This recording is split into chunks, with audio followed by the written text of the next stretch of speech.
इस वक्त मैं कानपुर में मौजूद हूं और हमारे साथ संतोष भदौरिया जी हैं जो करौली बाबा के नाम से भी जाने जाते हैं। सबसे पहले तो मैं आपसे ये जानना चाहूँगा कि संतोष भदौरिया से करौली बाबा तक का ये सफ़र कैसे तय किया आपने? जैसे कक्षा 1 से लेके आदमी ग्रेजुएट हो जाता है, पीजी हो जाता है, फिर अच्छा काम करता है देश के लिए, अपने लिए, परिवार के लिए, वैसे हो गया और क्या है। सिंपल है। आप सब शुरू से मानते हैं ईश्वर को, मानते मानते एक अगाढ़ श्रद्धा हो जाती है, प्रगाढ़ श्रद्धा हो जाती है। इतना ही तो है, ईश्वर के प्रति श्रद्धा, आस्था, विश्वास गहरा हो गया है, गुरु का संरक्षण मिल गया है, तो फिर क्या है, जो गुरु के पास वो आपको दे देता है, आप गुरु हो जाते हो और क्या है। मैंने देखा कि आम लोगों से शुरू से जुड़े रहे। जैसे मैं पढ़ रहा था कहीं कि सबसे पहले आपने किसानों के मुद्दे को उठाया, महेंद्र सिंह टिकैत से भी आप जुड़े रहे। तो कैसे वहाँ से कैसे आपने आपको शुरू किया? नहीं, हमने जो अपना राजनीतिक जो सफ़र जो था, अराजनीतिक सफ़र कहो, शिवसेना से शुरू किया। मैंने सबसे पहले शिवसेना की स्थापना की थी उत्तर प्रदेश में, और 17 जिलों में मैंने शिवसेना स्थापित की। ये बाबरी मस्जिद विध्वंस से पहले की बात है? हाँ, बिल्कुल, बिल्कुल सही। सन 84 में जब इंदिरा जी की हत्या हुई, उसके बाद मतलब शुरुआत ही था, जन्म मान लीजिए लास्ट दिसंबर 84 में तो गठन किया गया। उसके बाद फिर वो संगठन चला। फिर 86 में बाल ठाकरे के लोग मेरे संपर्क में आए, मुझसे मिले, और फिर मुझे उन्होंने विधिवत अपने साथ जोड़ा और मुझे प्रदेश का पहला प्रमुख नियुक्त किया यहाँ पे। ठीक है, वो पहला प्रमुख मैं नियुक्त हुआ, शिवसेना का संस्थापक प्रमुख। उसके बाद फिर हमने 7 प्रदेशों में गठन किया संगठन का। पढ़ते गए, जब शिवसेना राजनीतिक हो गई तो मैंने शिवसेना छोड़ दी। हम आज तक कभी अपने जीवन को चुनाव नहीं लड़े, ना मेरा उद्देश्य था, ना है। मंदिर आंदोलन से भी जुड़े रहे? हाँ बिल्कुल, पूरे जुड़े रहे। जेलें गए, जेल काटी है तो वहाँ रहे, अयोध्या में रहे। उस समय जब सब हुआ है तो मैं अध्यक्ष था उस समय प्रदेश का, तो होना भी मेरा जरूरी था। पवन पांडे वगैरह सब साथ थे वहाँ उस समय, जो विधायक होते थे बाद में। तो क्या हुआ कि उसके बाद फिर मैं भारतीय किसान यूनियन में टिकैत जी के साथ जुड़ गया। वो राजनीतिक संगठन था। फिर मैं उसमें 10 साल जुड़ा रहा। बाद में थोड़ा जब वो पॉलिटिकल होने लगे तो फिर हमने, और राज्यपाल जो उत्तर प्रदेश के थे रमेश भंडारी जी, हमने मिल करके फिर एक अलग संगठन बनाया, अराजनीतिक राष्ट्रीय किसान यूनियन के नाम से। फिर जब तक वो जिंदा रहे उसको हम लोग चलाते रहे। उस आंदोलन में टिकैत जी के साथ तमाम संघर्ष हुए। किसानों के आंदोलन होते थे तो तमाम संघर्ष हुए। संघर्ष में तमाम मुकदमे लिखे गए। अब मां लड्डू पेड़ा तो मिलेगा नहीं, तो सत्ता का विरोध सीधे सीधे। तो यहाँ के जो मिनी चीफ मिनिस्टर लोग कहे जाते थे, जो परिवार के लोग थे, उनके हमारे बड़े अब संबंध बहुत अच्छे हैं। उस समय राजनीतिक वो मामला गड़बड़ था, तो फिर वो मामला काफ़ी गर्म हुआ और बड़े बड़े आंदोलन हुए। फिर हमने जेलें काटी और तमाम मुकदमे लगे, NSA लगी उसी झगड़े में। और इसके बाद खैर आंदोलन बहुत बड़ा हो गया। टिकैत जी ने स्वयं आगे कानपुर में आंदोलन किया। कई बार टिकैत जी गिरफ्तारी दी हमको छुड़ाने के लिए। स्वयं चौधरी महेंद्र सिंह टिकैत ने 3 बार गिरफ्तारी दी मुझको छुड़ाने के लिए। बड़े बड़े आंदोलन हुए, 1.5-2 लाख आदमी इकट्ठे हुए यहाँ से लेकर लखनऊ तक। उसके बाद फिर सरकार में और हमारे संगठन में जो वार्ता हुई और हमारे ऊपर लगे सभी मुकदमे वापस लिए उन्होंने, और NSA भी वापस ले ली। अभी जो आप पे आरोप लग रहे हैं NSA और तमाम मुकदमों का, ये वो मुकदमे हैं जो आम लोगों से मुद्दों से जुड़े हुए किसान आंदोलन के थे? मतलब इसका कोई क्रिमिनल कंट्रोवर्सी से कोई लेना कोई मतलब नहीं इसका। जो भी मामले थे सब न्यायालय में खत्म हो चुके, आज से 30 साल पहले। ये 30 साल पहले की बातें बताई जा रही हैं। राजनीतिक रूप से भी बताया गया कि आपके कुछ चेयरमैन वगैरह भी बनाया गया था, उसको भी फिर आपने 2 बार मुझे भारत के राष्ट्रपति ने नामित किया। 2 बार किया मंत्रालय की सिफारिश पे। 2 बार मैं गजट हुआ हूँ भारत के राजपत्र में। ठीक है, कपड़ा मंत्रालय में बतौर सलाहकार हमारी नियुक्ति हुई। तो 2 बार किया। वहाँ भी उब गए हम दूसरी नियुक्ति में, वहाँ भी संतुष्टि नहीं मिली, किसी की मदद नहीं हो पा रही, तो क्या फ़ायदा। तो वहाँ से भी रिजाइन कर दिया। तो सब कुछ छोड़ करके फिर हमने, तो कहते हैं ना, सब फल खा गए धतूरे में लटक गए, तो वही कांटे चुभ रहे हैं। कह रहे थे बीच में कहीं गुमनामी में भी चले गए, कहाँ गए किसी को पता ही नहीं चला। ठीक है ना, चले जाना अच्छा था। क्या इसी सिद्धि के लिए गए थे? नहीं, सिद्धि के लिए नहीं गए थे, शांति के लिए जाता है आदमी। शांति के लिए कुछ समय के लिए चले गए, अपने हिमालय में घूमते रहे, पड़े रहे अपना पहाड़ों कंदराओं में। वो क्या है, फल फूल खाते रहे, मजे लेते रहे। आप भी जाते रहते हैं। चलिए, एक बात ये जानना चाहूँगा कि ऐसी कौन सी वजह हुई या ऐसा कौन सी स्थिति हुई जिसने आपको ये प्रेरित किया कि अब मुझे इस तरीके से सन्यासी बनना है या फिर बाबा बनना है या फिर लोगों के बीच जाना है? बाबा बनने का कोई शौक नहीं था। ये हमारे गुरुदेव की प्रेरणा है। परम पूज्य गुरुदेव हमारे पंडित श्री राधारमण जी मिश्र और हमारी गुरु माता माँ कामरू कामाख्या, उनकी प्रेरणा है, उनके निर्देश, उनके आदेश पर यह आश्रम बना और उन्हीं के संरक्षण में यह आश्रम चलता है। यहाँ शिव और शक्ति विराजमान है, इसलिए हर आदमी आता और एक ही दिन में अपने वैदिक कार्यक्रम करके एक ही दिन में स्वस्थ होकर चला जाता है। आप देख रहे हैं, एक ही दिन में यहाँ स्वस्थ होकर थैंक यू करके जाते हैं, बगैर मिले हमसे। बगैर मिले हमसे सब कुछ किया है इन्होंने और केवल थैंक यू करने जा रहे हैं। हम कामरू कामाख्या माता की बात कर रहे हैं। यस यस, वो आपकी जो है माँ गुरु है। माता है। तो आप वहाँ भी रहे हैं? हाँ बिल्कुल रहते हैं, अभी भी रहते हैं। अच्छा, तो वहाँ भी कुछ सिद्धि बुद्धि का कुछ किया या सिद्धि फिर? नहीं करते हम ऐसे सिद्ध हैं। अच्छा, स्वयं गुरु सिद्ध सिद्ध है। है, अच्छा गुरु सिद्ध है ना। अच्छा हमारा गुरु पूर्ण है ना, हाँ। तो सभी में, हम में भी है, सब में है। अच्छा, एक आम व्यक्ति जब इस जगह पे आता है तो उसके लिए क्या प्रोसेस है? मैं ऐसे आम लोगों के समझना आदमी चाहता हूँ। आता है तो सबसे पहले बाहर रजिस्ट्रेशन ठीक है। काउंटर है। ठीक है, सबसे क्या कोई चार्ज वगैरल भी है? हाँ बिल्कुल है। RFID कार्ड बनता है, अच्छा उसमें एक चार्ज है कि 100 रुपये चार्ज होते हैं। ठीक है। उसमें RFID कार्ड बनता है, इलेक्ट्रॉनिक कार्ड होता है। उसके आधार पे फिर आप अगर अंदर कोई पूजन हो, सामान लेना है, कुछ भी लेना है, तो वहाँ पर आप बैंक से अपना पेमेंट कराइए, चाहे अपने कार्ड से कराइए चाहे कैश कराइए, लेकिन आपका कार्ड में ही जाएगा।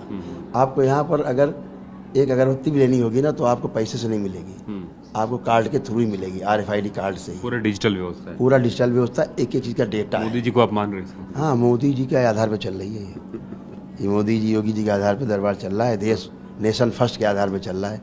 उनका भी नेशन फर्स्ट है, अपना भी नेशन फर्स्ट है। धर्म बाद में, पहले राष्ट्र है। तो यहाँ पे कोई सामान आपको, आप चले जाइए हर काउंटर पे, एक भी सामान आपको कैश नहीं मिलेगा, इतना धागा नहीं मिलेगा आपको, एक अगरबत्ती नहीं मिलेगी cash. Her cheese on record है, हर चीज़ का यहाँ टैक्स पे किया जाता है। एक छोटा सा धागा और हर चीज़ बार कोड पे देखा है हमने, आपने देखा है ना? नहीं भाई, देखा नहीं, मैं देखूंगा। देखें, आप जाएंगे, मैं जानना चाह रहा था जी।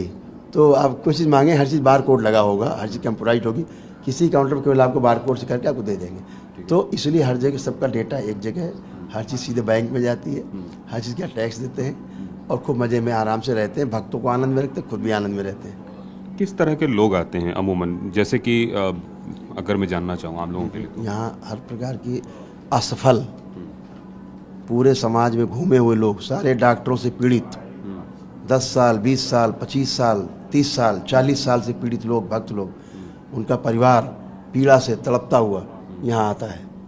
सब जगह धक्के खा करके आता है यहाँ पर, और यहाँ पर आकर के अपने वैदिक नियमों का यहाँ पालन करता है और स्वयं स्वस्थ हो जाता है, पूरा परिवार एक साथ, और हमको थैंक यू करके चला जाता है। इसके लिए क्या कोई आपने बीमारी के आधार पे समय सीमा भी तय की है? जैसे मान लीजिए कि किसी को किसी को ज्वर है तो वो कितने दिनों में ठीक होगा, किसी को मानसिक उम्र इमीडिएट, जैसे आपको डिप्रेशन है तो तुरंत ठीक, एक ही दिन में।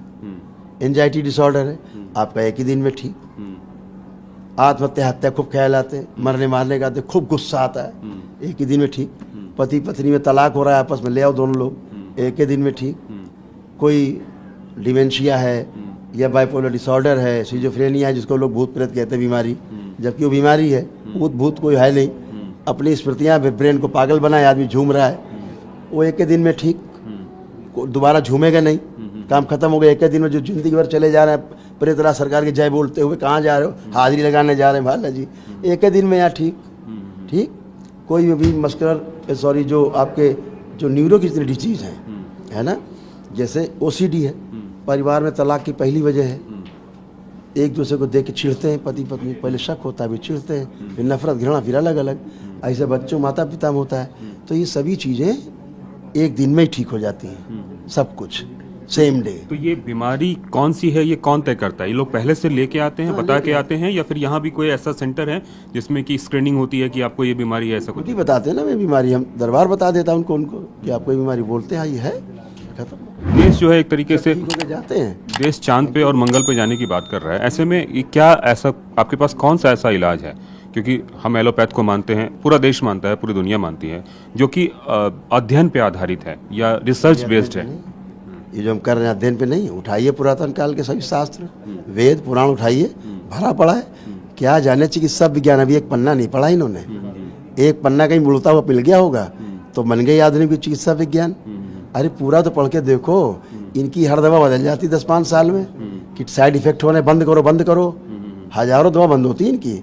आयुर्वेद की एक दवा बंद हुई, एक दवा का नाम बताइए। पिछले 10,000 साल से आयुर्वेद है, उसकी औषधियाँ हैं, एक दवा बंद हुई कोई जिसका साइड इफेक्ट हो? क्यों? पूर्णता के आधार पर लिखा गया, हमारे ऋषि मुनियों ने लिखा है उसको, इसलिए पूर्णता के आधार पर लिखा गया, कभी गलत नहीं होगा। ये अपूर्ण है अभी जो ढिंडोरा पीट रहे हैं। जितने रोग मैंने बताए आपको, चिकित्सा विज्ञान को ओपन चैलेंज है। एक दिन में नहीं, पूरी जिंदगी में ठीक करके दिखाएं। यहाँ एक दिन में ठीक है, ले आओ, चैलेंज है, एकदम ओपन चैलेंज। ले आओ 10,000 आदमी एक साथ, एक दिन में ठीक है। करिए वैदिक नियम का पालन, एक दिन में ठीक। ना हो जाए तो दरबार उसी दिन बंद। तो ओपन चैलेंज है ना, मेडिकल साइंस को ओपन चैलेंज है ये मेरा। खुल के कहिए टीवी 9 पे, मैं कह रहा हूँ आपके माध्यम से, पूरे देश सुन रहा है पूरा आपके माध्यम से। आप डिप्रेशन के मरीज हैं, एंजाइटी डिसऑर्डर है, ठीक है, आपके जोड़ जोड़ में दर्द है, ऑटो इम्यून डिजीज है, रोमेटिक आर्थराइटिस है, ठीक है, आप कहते हैं कि नहीं साहब हमें ब्रीदिंग में प्रॉब्लम होती है, आप कहते हैं कि नहीं साहब हमको बाइपोलर डिसऑर्डर है, हमें मेंटल डिसऑर्डर है, वो कहते हैं साहब नहीं इनको डिमेंशिया है, स्प्लिट पर्सनालिटी है, वो बोलेंगे नहीं साहब इनको तो ड्वेल पर्सनालिटी है, और आएंगे बोलेंगे कि वो हमें क्या बोलते हैं MS है। तो ये सब चीज़ें वो बताएंगे, OCD है, इसकी तो इनके इलाज नहीं है ना इनके पास। इनसे पूछो इसकी औषधि है, जब इनके पास औषधि नहीं है तो ठीक कहाँ से करेंगे? दरबार एक दिन में करता है अपने आप, अपना पालन करते, संकल्प करते, अच्छे हो जाते हैं अपने आप। आपके कुछ वीडियोस में देख रहा था, वायरल हो रहा था, जिसमें इस बात का दावा किया जा रहा था कि आप किसी की एज बढ़ा देते हैं, ये लंबाई बढ़ा देते हैं, ये कैसे संभव है? क्या आप कहना चाह रहे हैं? अपने आप संकल्प करता, लंबा हो जाता। तमाम रिकॉर्डेड है, सैकड़ों लोग लंबे हो गए। उनसे इंटरव्यू लीजिए, एक बार हम कर लेते हैं, बुला लेते हैं सब भक्तों को, तो बड़ा अच्छा रहेगा, सब मीडिया आ जाए और उन्हीं से इंटरव्यू लेता रहे 2-4 दिन। ऐसे भक्तों जो लंबे हो गए, मोटे थे, पतले हो गए। कितने दिनों में लंबाई बढ़ाने का दावा करते हैं? नहीं, लंबाई बढ़ाने का दावा थोड़ा ना है, बढ़ने का दावा है। अच्छा, मैं तुरंत बढ़ा रहा हूँ। आप प्रार्थना करते हैं, आप संकल्प करते हैं, जो एक दिन का आपने अनुष्ठान किया उसकी ऊर्जा आपके पास है, आपके संकल्प को वही पूरा कर रही ऊर्जा। आपका स्मृति गई उस चीज के लंबे होने की, तो आप लंबे हो रहे हो। आपकी स्मृति पतले होने की, आप मोटे से पतले हो रहे हो। मतलब आपने जैसा सोचा उस हिसाब से सामने वाला हो जाता है, ये आपका दावा मैं है? नहीं सोचता। अच्छा। जो स्वयं होना चाहता वो सोचता, वो प्रार्थना करता, संकल्प करता है, तो वो वैसा होता है। अच्छा, ये मेरे करने से थोड़ा हो रहा है। देखो आप सिर्फ रास्ता बताते हैं। ये मैं सिर्फ इतना कहता हूँ कि ये नियम यहाँ पर 3 हैं। एक नियम है कि आप हवन विधि से ठीक होते हो, हवन विधि, ये हवन विधि 1 दिवसीय से ठीक होते। दूसरी विधि है बिना कोई हवन किए, बिना 1 रुपया खर्चा किए, कुछ भी नहीं आपके पास है, एकदम चड्ढी बनियाइन में आप हैं, खाने को भी नहीं है, रहने को भी नहीं है, तो रहने की व्यवस्था है फ्री, खाने की यहाँ व्यवस्था है 24 घंटे फ्री। और अनुष्ठान जो हम करते हैं, बैठ के हवन करते हैं शनिवार, उसमें गरीब लोग आते हैं, अपने आप बैठते हैं, हाजिरी देख चले जाते हैं, वो सब अच्छे हो जाते हैं अपने आप। तो जिसके पास जैसी व्यवस्था है, मान लीजिए आप ट्रेन में सफ़र करते हैं, कोई फर्स्ट AC में बैठता क्षमता है, कोई सेकेंड AC में, कोई 3 टायर में बैठता है, कोई जनरल कोच में चला जाता है, ऐसे तो है ना। तो जिसके पास जो क्षमता है, किसी के पास समय नहीं, कहता हम तो 1 दिवसीय करेंगे, तो करके अच्छे चले जाते हैं। किसी समय है वो कहता हम आएंगे किस शनिवार, तो वैसा करता है। कुछ लोग आपके इनके खिलाफ जो है कोर्ट का भी दरवाजा खटखटा रहे हैं। अब ये थोड़ा व्यक्तिगत सवाल है, लेकिन फिर भी मैं पूछ रहा हूँ। उनका ये कहना है कि भूत प्रेत और तमाम तरह की चीज़ों के नाम पे आप एक तरीके से ठगी कर रहे हैं, ऐसा उनका दावा है। कोर्ट में आए तब पूछेंगे ना। ये है ना किताब, मेरे द्वारा लिखी गई पुस्तक है 2020 में। अच्छा, आप देख पाएंगे। ठीक है, 2020 ठीक है, लिख रहा है। ठीक है, चलिए, क्या लिखा है? भूमि स्वर्ग हो, मनुष्य देवता हो, ये संकल्प है दरबार का। ठीक है, पहली अभी पुस्तक शुरू होने के पहले, विषय सूची के पहले उद्घोषणा है। क्या उद्घोषणा है? मैं पढ़ दूं कि आप पढ़ेंगे? मैं पढ़ देता हूँ, चल रहा। ठीक, मैं से चला जाए बहुत अच्छा है, लेकिन दिखाना जरूर इसको। प्लीज। देखिए, इसमें मैंने लिखा है कि अस्तित्व में रहस्य या चमत्कार जैसी कोई वस्तु या घटना नहीं होती, ठीक है, बल्कि जो भी होता है वो प्रकृति के नियमों के अनुसार होता है। प्रकृति का आशय ईश्वरीय रचना और प्राकृतिक व्यवस्था का आशय ईश्वरीय विधि विधान से है। प्रकृति में जिन वस्तुओं या घटनाओं के नियम या कारण समझ में नहीं आते, वे ही रहस्य या चमत्कार लगते हैं। तो दरबार तो खंडन कर रहा, पहली बात होता ही नहीं। तो ठीक है, एक बात। मैं इसकी पहली लाइन पे ही जाता हूँ। अस्तित्व में रहस्य या चमत्कार जैसी कोई वस्तु या घटना नहीं होती है। जवाब आगे लिखा है, जवाब आगे लिखा है इसका। क्या लिखा है? इसलिए प्रकृति में जिन वस्तुओं या घटनाओं के नियम या कारण समझ में नहीं आते हैं, वही रहस्य चमत्कार लगते हैं। आपको नहीं समझ में आया नियम रहे उसका, तो आपको चमत्कार लग रहा है, मुझे चमत्कार नहीं लगता। न मैं कहता हूँ कि चमत्कार करता हूँ, ये तो खंडन कर दिया ना, होता ही नहीं सृष्टि लेकिन में। लोग जिस चमत्कार को नमस्कार करने आ रहे हैं, इतनी बड़ी भीड़, वो माने चमत्कार, दृष्टि है आपकी। हम रसगुल्ला कह रहे हैं, आप काला जाम कह रहे हैं, इससे हमें कोई लेना देना नहीं। मैं तो अपना आशय स्पष्ट कर रहा हूँ साफ साफ। आगे इसमें दरबार में कह रहा है, इसलिए प्रस्तुत पुस्तक अंधविश्वास, रूढ़िवाद, आडंबर, दिखावटी कर्मकांडों का पूरी तरह से खंडन करती है। किसी भी प्रकार के जादू टोना, सम्मोहन, उच्चाटन, पीर मजार की कोई पूजा चढ़ावा, जीव की बलि, मांस भक्षण और मदिरापान आदि का जोरदार विरोध करता। भूत प्रेतों का भय दिखाकर आम जनता का मानसिक व शारीरिक शोषण, उत्पीड़न करने वाले तथा कथित तांत्रिकों को, अभिचारिकों को, झाड़ फूंक करने वालों के कृत्यों का विरोध करता है। पुस्तक में, इस पुस्तक में भूत प्रेत या तंत्र मंत्र शब्द का प्रयोग उसी अर्थ में किया गया है जिस अर्थ में वेदों में, शास्त्रों में, श्रीमद् भागवत गीता में उल्लिखित है या संप्रदायों में परंपराएं हैं। ठीक है, वेद शास्त्रों में जीवन यानी आत्माओं के निम्न कोटि के रूप और नकारात्मक ऊर्जा के स्वरूप में भूत प्रेतों के अस्तित्व को स्वीकारा गया है। प्राकृतिक विधान में दिखता है, महसूस होता है, बहुत व्यक्ति इसके प्रमाण है। ठीक है, तो मैं समझ गया आपकी उद्घोषणा में। इस बात को मैं मतलब आपने लिखा है कि यहाँ पे इस तरह का ऐसा कोई चमत्कार नहीं होता, यहाँ पे नहीं, सृष्टि में नहीं, ये लिख रहे हैं हम। ठीक है, होता ही नहीं कोई चमत्कार और ऐसा ही नहीं सृष्टि में। ठीक है। आपके मैं कुछ ट्वीट्स वगैरह पे देख रहा था कि आप यहाँ तक दावा कर रहे हैं कि रसिया यूक्रेन जैसी समस्याएं भी खत्म हो सकती दावा हैं। ऐसा नहीं किया, मैं दावा थोड़ी कर रहा हूँ, ये तो विधि बता रहा हूँ मैं। भाई आओ, अगर नहीं लड़ना है, यहाँ पति पत्नी लड़ रहे हैं, तलाक जा हो रहा है, यहाँ आते हैं, अपना एक दिन का अनुष्ठान करते हैं, यहाँ ऐसे जाते हैं जैसे आज शादी हुई है, उसके बाद बोल के थैंक यू, शर्माते हैं आपस में। जो गाली गलौज कर रहे होते हैं, मारपीट कर रहे होते हैं, तलाक हो रहा होता है कोर्ट में, यहाँ तो 6 साल बाद लोगों ने आके दोबारा शादी की है। देखिए वीडियो, केवल यहाँ पे पति ने अलग किया, पत्नी ने अलग किया हवन, और दोनों की बुद्धि खुल गई, उनका बड़ा गलत किया। ये तो कैसे कर लिया? फिर दोनों ने ही शादी की, वीडियो पड़े, दिखा देना भाई सबको। अब यहाँ तो ये होता है, तो जब वो पति पत्नी तो तलाक ले गए, एक हो जाते हैं, तो 2 राष्ट्र क्यों एक नहीं हो सकते? 2 राष्ट्र अध्यक्ष क्यों नहीं हो सकते? उन दोनों को आना पड़ेगा फिर यहाँ। क्यों नहीं आना पड़ेगा? पति पत्नी आ रहे, उनको आना पड़ेगा। क्योंकि जादू टोना तो हो नहीं रहा कि मैस कर देंगे। वैदिक नियम का पालन करना पड़ेगा, सनातन धर्म का जो है, जो दरबार में है, और ऋषि मुनियों के द्वारा बनाई गई पद्धति, उसमें करना पड़ेगा। एक दरबार बाबा बागेश्वर भी लगाते हैं, उनके बारे में आप किस तरह से देखते हैं इस चीज़ को? बिल्कुल ठीक कर रहा है। तो दरबार लगता क्या, कथा करता है सुंदर, सुनो, सुनना हमें क्या, कथा करेंगे हम खुद सुनने चले जाएंगे, क्या दिक्कत? कथा सुनने में क्या दिक्कत है? इसमें क्या आपत्ति है? मेरा कोई भूत प्रेतों से विरोध है मेरा, बस ये जो चीज, उनसे विरोध है मेरा। भूत प्रेत का किसको भी करता है। बाबा बागेश्वर जो कहते हैं वो कि हम अब तुम्हारी पुरानी बातें सब बता देंगे, पर्ची निकाल देंगे। क्यों नहीं बता सकते? क्यों नहीं बता सकता पुरानी बातें? वो तो विद्या है, बता देगा। तो यही बात तो मैं आपसे पूछना चाह रहा हूँ। आप कह रहे हैं कि कोई चमत्कार नहीं है, चमत्कार थोड़े ना है।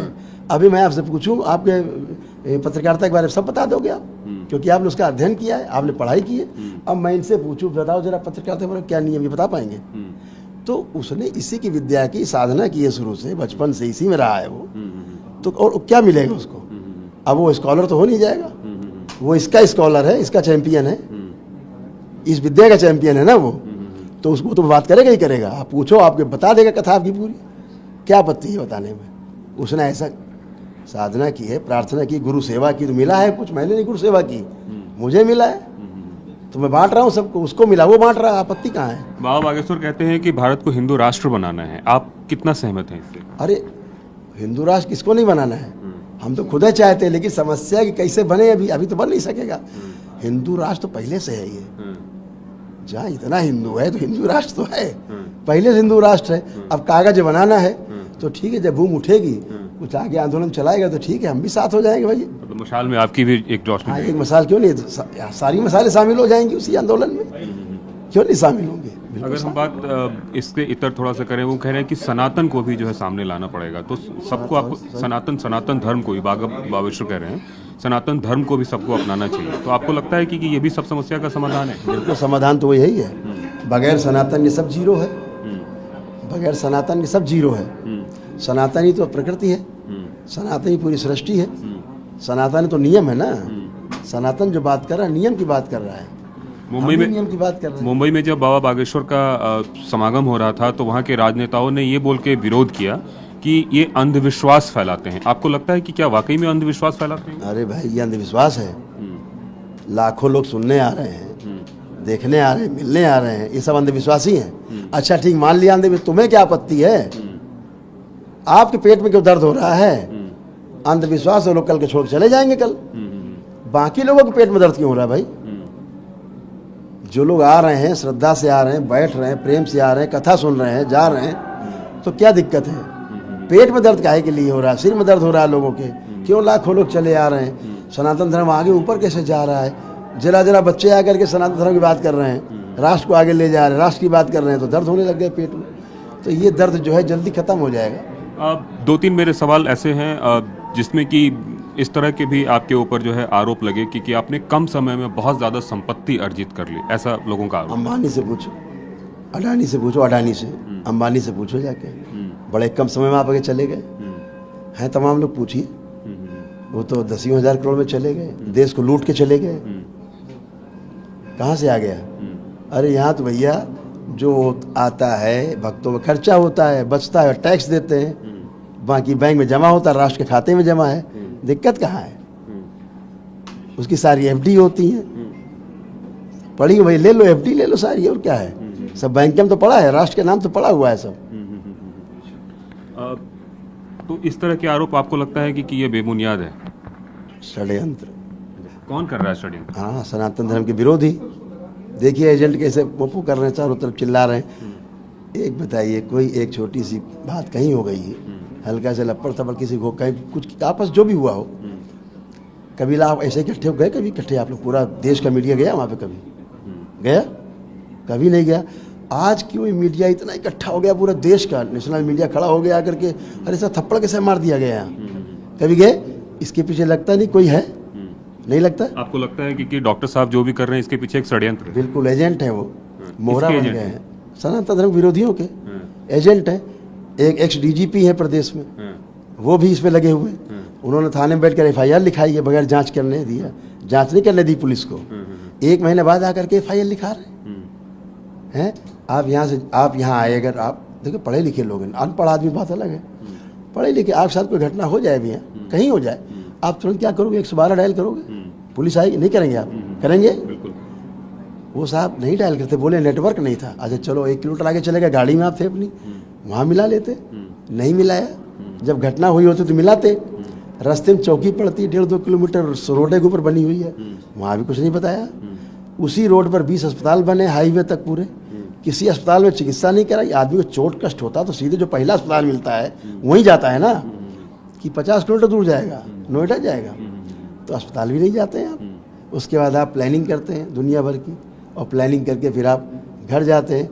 1 महीना बाद सोच के फिर प्लानिंग करके पूरा षड्यंत्र रच करके, साहब मुझे तो बहुत मारा गया और ये किया गया, वो किया गया, ये देखिए वो देखिए, और आकर के 1 ही दिन में सारा आपकी फायर हो जाती है। इतने ताकतवर हैं आप। आपके पिताजी मीडिया में बैठ के बोल रहे हैं कि हाँ तमाम IAS ऑफिसर, तमाम IPS उसके दोस्त हैं। अब वो कह रहे नहीं तो ये करो वो करो, और उसके बाद लिखाया है सब, तो प्लानिंग करके लिखाया है ना। फर्स्ट जो घटना हुई, फर्स्ट इन्फॉर्मेशन रिपोर्ट, FIR का क्या मतलब हुआ? फर्स्ट इन्फॉर्मेशन दिया उन्होंने कहीं, तो FIR थोड़ा ना, सुनियोजित कथा है ये जो उन्होंने लिखाया है। और 1 महीने बाद लिखाया, वो भी इतना बड़ा, तुरंत रातों रात पूरा मीडिया खड़ा कर दिया, देश का कर रहे साहब, मार डाला, काट डाला, फट डाला, लूट लिया, डकैती डाल दी घर में हमारे, और एकदम बचे नहीं, सब काट डाला, सबको बिल्कुल ख़त्म हो गए हम लोग। अरे कौन सी बातें कर रहे हो भाई? क्या ये जो उन्होंने लिखाई है FIR, ये मेरे ख्याल से अगर हम बात करें देश भर में तो रोज़ कम से कम नहीं तो 10,000 लिखी जाती होंगी। आप जाते हैं 10,000 में से एक भी जगह गए? कभी नहीं गए, ठीक है। लेकिन यहाँ इसलिए कि सनातन धर्म अपनी शक्ति दिखा रहा है, अपने को प्रमाणित कर रहा है, इसलिए इतना होने पाए, रुके, ये अभियान रुके, तो अभियान रुकने वाला। आरोप ये भी है कि पुलिस को जांच में सहयोग नहीं दिया जा रहा है, इस तरह के भी आरोप उनकी तरफ से। अब ये तो पुलिस बताएगी, ये तो पुलिस का विषय है। हमारे पास तो आती है, हम तो जवाब देते, बैठे 24 घंटे और सो रहे, जगा के जवाब ले लो। आपको आतंकवादी तक बोल दिया गया है। हाँ, उसका जवाब कोर्ट में देंगे वो। आतंकवादी हम हैं, भूमाफिया हैं, तो इसका जवाब वो देंगे। तो आप इस पूरे मामले के खिलाफ कोर्ट जा रहे हैं? बिल्कुल जाएंगे। मानहानि का मुकदमा लेके? नहीं, वो आगे विषय है, जो इसे हमारे लॉयर्स सलाह देंगे वो ऐसा करेंगे। अभी तो फिलहाल हम व्यथित हैं कि उन्होंने आतंकवादी कहा, और हमारे भक्त व्यथित हैं कि मुझे आतंकवादी कहा गया। ठीक है। एक आखिरी सवाल फिर से पूछना चाहूँगा उन तमाम भक्तों की ओर से और उन लोगों की ओर से जो यहाँ आते हैं, ये श्रद्धा है, विश्वास है, चमत्कार है या अवतार है? पूरी ईश्वर के प्रति आस्था है, अपने सनातन धर्म के प्रति श्रद्धा है और विश्वास है, अटूट विश्वास है। और एक दूसरे जब ठीक होके जाते हैं तो एक दूसरे को रिकमेंड करते हैं, तो सब ठीक होते हैं, तो वो अगले को रिकमेंड करता है, फिर वो ठीक होता है तो और 4 को रिकमेंड करता है। वही भीड़ है। भूत पिशाच ये सब तंत्र मंत्र से कोई लेन देन? बकवास है। ये एनर्जी के नाम है ये। ऐसा कोई भूत प्रेत नहीं होता आदमी खा जाएगा। ये शिव मंत्र से ही सब कुछ हो जाता है। अब भाई बोल देते हैं, हमको नहीं बोलेंगे, कल से आज से नहीं बोलेंगे, ये भी नहीं बोलेंगे।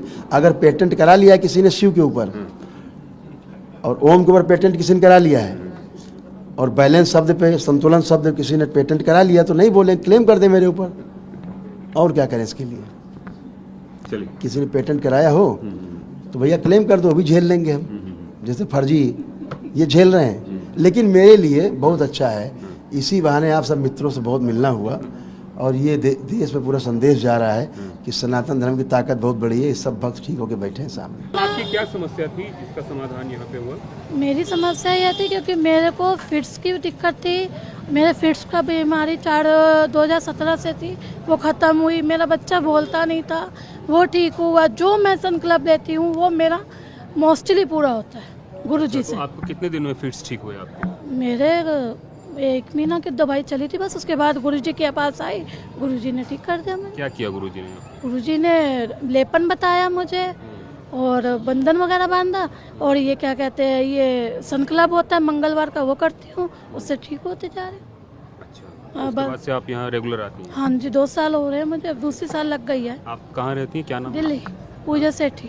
पूजा सेठी। आप दिल्ली रहती हैं? जी, दिल्ली से आती हैं। जी।